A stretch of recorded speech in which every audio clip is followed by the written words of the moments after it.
je viens de déposer la loi portant principes fondamentaux relatifs à la pêche et l'aquaculture en République démocratique du Congo. Comme vous le savez, vous êtes Congolais comme moi, le secteur de la pêche a longtemps souffert du manque d'un instrument juridique pour pouvoir orienter l'exploitation et l'utilisation durable des ressources halieutiques. Et même, vous allez trouver que la loi qu'on utilisait à l'époque coloniale, il y a un décret qui date de 1937, et ce décret-là n'est plus d'actualité par rapport aux réalités du moment. Donc, le contenu, en tout cas, est déjà obsolète. Voilà pourquoi, dans ce secteur de pêche-là, il fallait impérativement réfléchir sur, n'est-ce pas, un cadre juridique pour pouvoir permettre de légiférer le secteur de la pêche. Et aussi, j'ai pris l'aspect de l'aquaculture. Parce que si vous voyez très bien les textes au niveau du pays, on peut bien parler du décret portant réglementation de la pêche. Même si ça date de 1937 et qui du reste est obsolète, mais le secteur de l'aquaculture n'a rien comme base de légifération.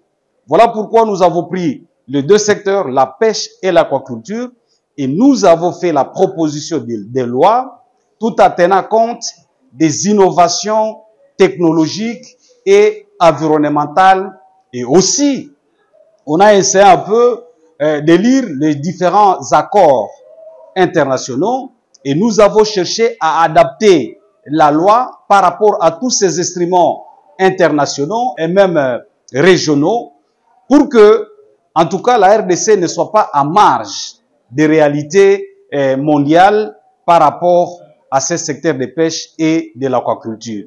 Je dois aussi signaler que, comme vous le voyez souvent à côté des plats d'eau, sur le plat d'eau, ce sont souvent les populations riveraines qui exploitent, alors que le potentiel halieutique que dispose la RDC est trop suffisant et peut servir, n'est-ce pas, de base pour pouvoir permettre l'amélioration du PIB.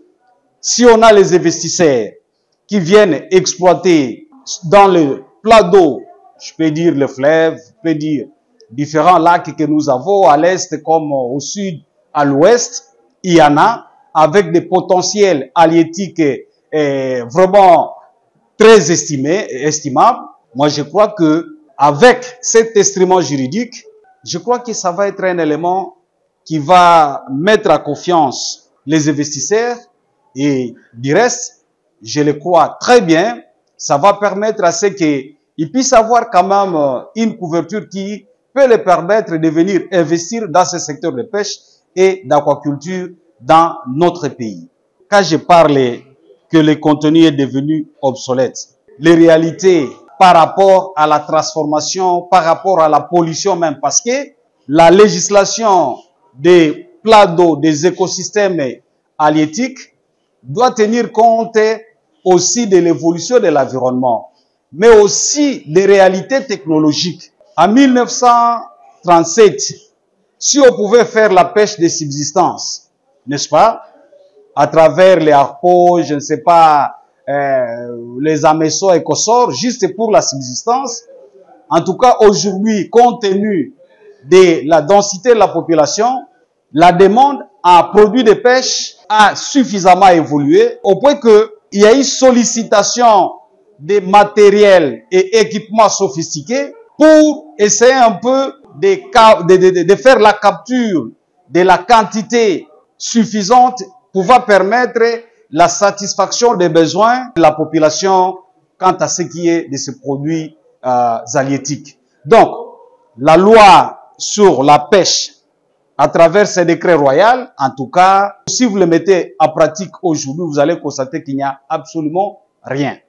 Aussi, le secteur de l'aquaculture, qu'est-ce que je peux dire comme innovation? Parce qu'il n'y a même pas de loi. Il n'y a même pas de décret. Donc, la loi, comme nous l'avons présentée avec ça et 2 articles, regroupés en 9 titres. Et les 9 titres, je les ai donnés, j'ai parlé des considérations générales, j'ai parlé. À travers ces titres, j'ai essayé juste d'énoncer les principes fondamentaux.